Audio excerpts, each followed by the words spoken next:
नमस्कार दोस्तों, स्वागत है आपका। आज जो हम कहानी देखने वाले हैं वो एक सच्ची कहानी है। ये हमारे भारत की ही दीपाली नाम की एक लड़की की कहानी है। एक बार उसका ऑपरेशन हो रहा था दोस्तों, और उस ऑपरेशन में उसने ये देखा कि अचानक ऑपरेशन के बीच में ही उसको अचानक चेतना उसकी जाग गई, उसको होश आया। उसको ये पता नहीं चला कि अचानक उसके साथ ये सारी चीज़ें क्या हो रही है। और उसने ये देखा कि एक बहुत ही बड़े सुरंग में वो अंदर ही अंदर चली जा रही थी। जिन लोगों ने नियर डेथ एक्सपीरियंस का बहुत ज़्यादा अनुभव किया है, जिन लोगों ने अनुभव किया है उनको ऐसे सुरंग के बारे में बहुत लोगों ने केसेस के बारे में बताया है। मैं इसलिए कह रहा हूँ क्योंकि बहुत सारे केसेस में मैंने आपको कहा है, तो किसी को ये ना लगे कि मैं पहले ही किसी बात को ये फिर से दोहरा रहा हूँ। अगर आप डॉक्टर रेमंड मूडी जी की किताब लाइफ आफ्टर डेथ या अगर पढ़ेंगे तो लाइफ आफ्टर लाइफ या अगर आप पढ़ेंगे तो आपको पता चलेगा, उसमें बहुत सारे लोगों ने ऐसे वर्णन किए हैं और बहुत सारे केसेस में ऐसा देखा गया है। तो दीपाली ने भी वैसा ही देखा और वो उस सुरंग में अंदर ही अंदर जा रही थी। दीपाली ये कहती है कि उसका जो स्पीड था वो बहुत ही ज़्यादा था उस वक्त, और उसके वो अंदर ही अंदर जा रही थी। तब उसके मन में बार बार सवाल आ रहा है कि आखिर उसके साथ ये क्या हो रहा है, आखिर उसके साथ ये क्या हो रहा है।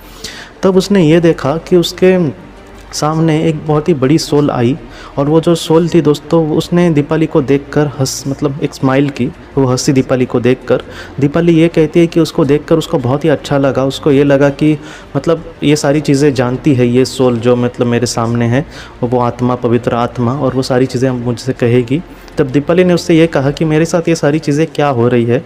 तब उस आत्मा ने ये कहा कि तुम्हारे साथ ये जो सारी चीज़ें हो रही है, ये इंसान के साथ कभी कभी मौत के बाद होती है। ऐसे ही उसके साथ होगा, हमेशा ऐसा नहीं है। अलग अलग कुछ अनुभव होते हैं, लेकिन ऐसा भी बहुत लोगों के साथ होता है। तो दीपाली ये कहती है कि उसको उस वक्त डर लगना चाहिए था, लेकिन वो डरी नहीं।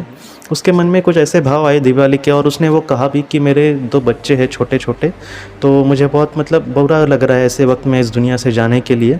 तो उस इंसान ने ये कहा कि तुम्हारा अब तक वक्त नहीं है कि तुम इस दुनिया से चली जाओ, लेकिन जब फिर भी तुम इस दुनिया में सिर्फ देख रही हो, कुछ वक्त के लिए तुम यहाँ पर हो, लेकिन तुम्हें फिर से पृथ्वी पर जाना होगा।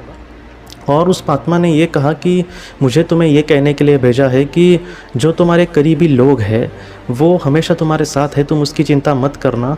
हमारी जो दुनिया है, आत्मलोक की जो दुनिया है हमारी, उन्होंने कहा कि उनकी जो दुनिया है, जो इस दुनिया से चले गए हैं, उनकी जो दुनिया है, उस दुनिया में तुम्हारे जो अपने हैं वो हमेशा महफूज है हमारे साथ, तुम उनकी चिंता मत करना।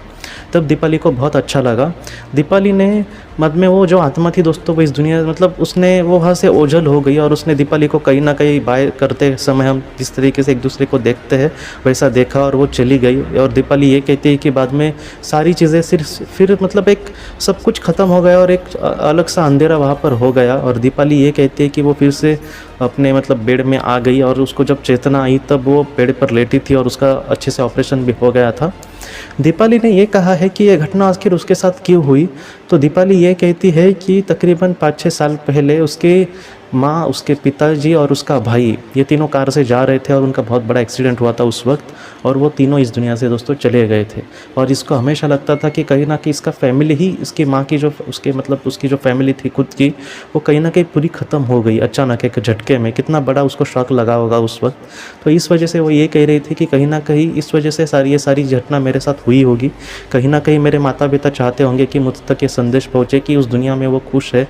कहीं ना कहीं आज वो इन सारी चीज़ों को देखकर समझते हैं कि ईश्वर का भी उस पर ध्यान है, क्योंकि उस आत्मा ने खुद ने कहा था कि तुम्हारे लिए मुझे भेजा गया है।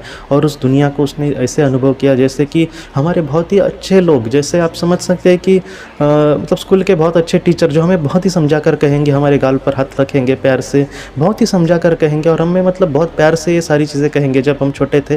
तब ऐसे अगर कोई शिक्षक हमारे सामने आकर हमें बहुत ही अच्छे से समझाने की कोशिश करता है, तो हम जितने अच्छे से सीखेंगे, जितने अच्छे से एक अच्छा इंसान बनने की कोशिश करेंगे। तो वैसा ही दीपाली के साथ कुछ हुआ, और उसने यही कहा कि मैं उस कुछ पलों में मैंने ज़िंदगी का सार सीखा। और उसने यही कहा है दोस्तों कि जितना हो सके हमें दुनिया में एक निस्वार्थ तरीके से अगर हम दूसरों को प्यार करें, दूसरे के लिए कुछ अच्छा करने की कोशिश करें, तो इसका जो महत्व है दोस्तों वो बहुत ही बड़ा होता है। तो आज के इस भाग को लेकर अगर आपके कोई भी सवाल हो दोस्तों तो आप ज़रूर पूछें, जितना हो सके मैं उसका आपको जवाब देने की कोशिश करूँगा। हम अपनी अगली वीडियो में मिलते हैं। आप अपना, अपने परिवार का ख्याल रखना। आपका बहुत बहुत धन्यवाद। ज़िंदगी की रोशनी ये एक कंसल्टेंसी है जो ऐसे लोगों को मदद करने की कोशिश करती है जिन्होंने किसी अपने को खोया है, या फिर जो लोग अपने जीवन में बहुत ही ज़्यादा दुखी है।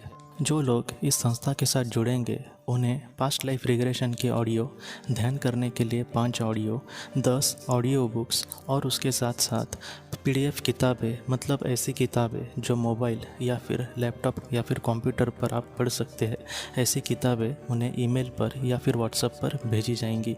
जो लोग इस संस्था के साथ जुड़ना चाहते हैं वो कृपया इस नंबर पर व्हाट्सएप मैसेज करें। आपका बहुत बहुत धन्यवाद।